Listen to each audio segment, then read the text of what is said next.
Federalist number 2, Concerning Dangers from Foreign Force and Influence. For the Independent Journal, author John J. To the people of the state of New York. When the people of America reflect that they are now called upon to decide a question, which, in its consequences, must prove one of the most important that ever engaged their attention, the propriety of their taking a very comprehensive, as well as a very serious, view of it, will be evident. Nothing is more certain than the indispensable necessity of government, and it is equally undeniable, that whenever and however it is instituted, the people must cede to it some of their natural rights in order to vest it with requisite powers. It is well worthy of consideration, therefore, whether it would conduce more to the interest of the people of America that they should, to all general purposes, be one nation, under one federal government, or that they should divide themselves into separate confederacies, and give to the head of each the same kind of powers which they are advised to place in one national government.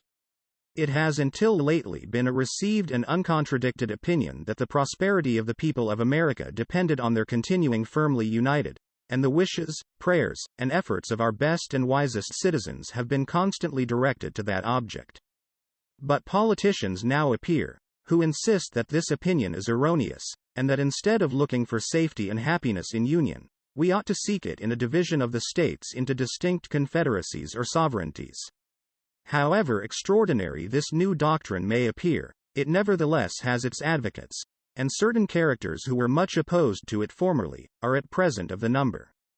Whatever may be the arguments or inducements which have wrought this change in the sentiments and declarations of these gentlemen, it certainly would not be wise in the people at large to adopt these new political tenets without being fully convinced that they are founded in truth and sound policy. It has often given me pleasure to observe that independent America was not composed of detached and distant territories, but that one connected, fertile, wide-spreading country was the portion of our Western sons of liberty. Providence has in a particular manner blessed it with a variety of soils and productions, and watered it with innumerable streams, for the delight and accommodation of its inhabitants.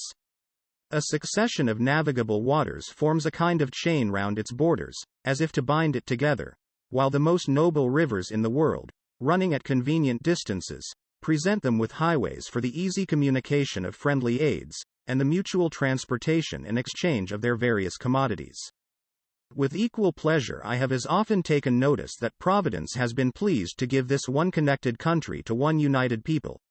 A people descended from the same ancestors, speaking the same language, professing the same religion, attached to the same principles of government, very similar in their manners and customs, and who, by their joint counsels, arms, and efforts, fighting side by side throughout a long and bloody war, have nobly established general liberty and independence. This country and this people seem to have been made for each other, and it appears as if it was the design of Providence, that an inheritance so proper and convenient for a band of brethren, united to each other by the strongest ties, should never be split into a number of unsocial, jealous, and alien sovereignties. Similar sentiments have hitherto prevailed among all orders and denominations of men among us.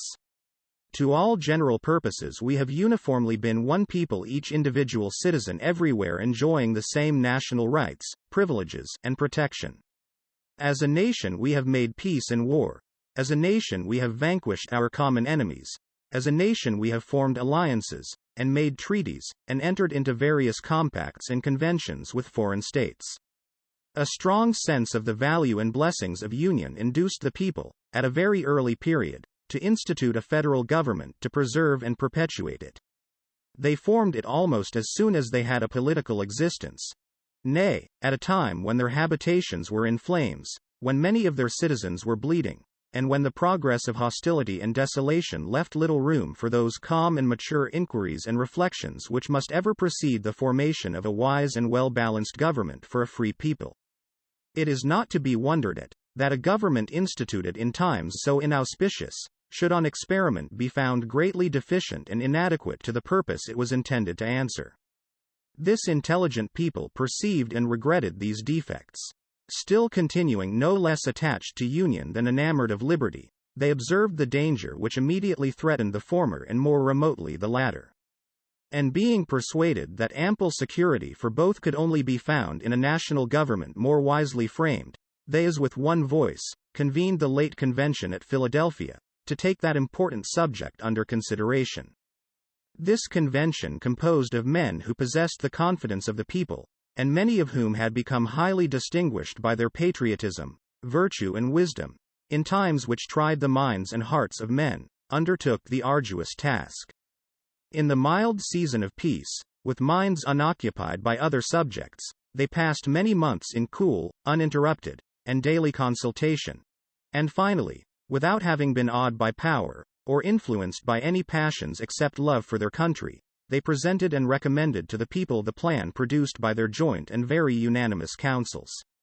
Admit, for so is the fact, that this plan is only recommended, not imposed, yet let it be remembered that it is neither recommended to blind approbation, nor to blind reprobation, but to that sedate and candid consideration which the magnitude and importance of the subject demand, and which it certainly ought to receive.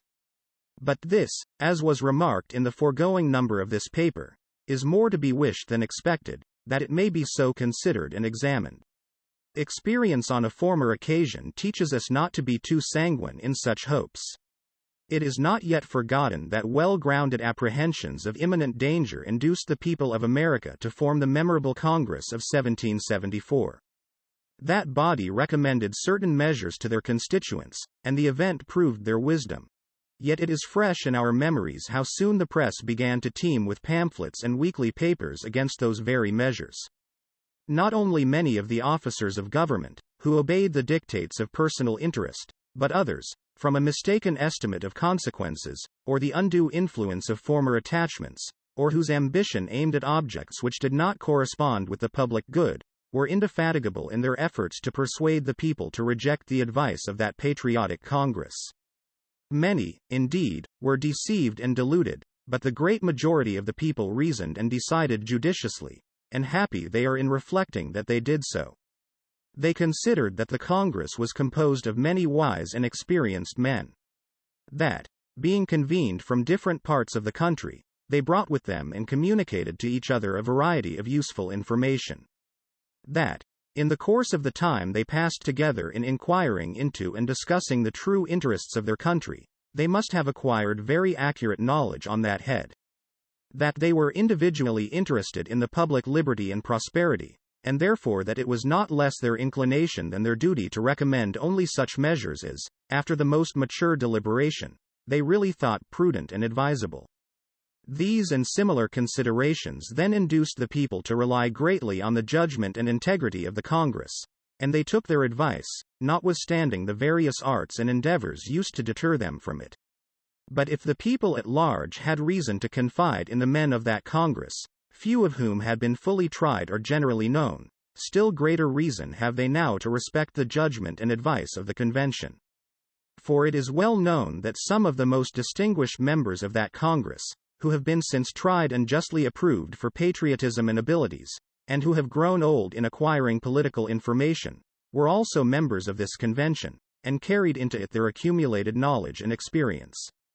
It is worthy of remark that not only the first, but every succeeding Congress, as well as the late convention, have invariably joined with the people in thinking that the prosperity of America depended on its union.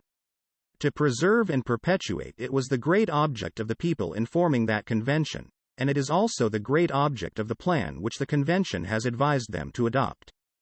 With what propriety, therefore, or for what good purposes, are attempts at this particular period made by some men to depreciate the importance of the Union? Or why is it suggested that 3 or 4 confederacies would be better than one? I am persuaded in my own mind that the people have always thought right on this subject, and that their universal and uniform attachment to the cause of the Union rests on great and weighty reasons, which I shall endeavor to develop and explain in some ensuing papers. They who promote the idea of substituting a number of distinct confederacies in the room of the plan of the convention, seem clearly to foresee that the rejection of it would put the continuance of the Union in the utmost jeopardy. That certainly would be the case, and I sincerely wish that it may be as clearly foreseen by every good citizen, that whenever the dissolution of the Union arrives, America will have reason to exclaim, in the words of the poet, "Farewell. A long farewell to all my greatness." Federalist No. 2. Signed, Publius. Authored John J. Please like and subscribe.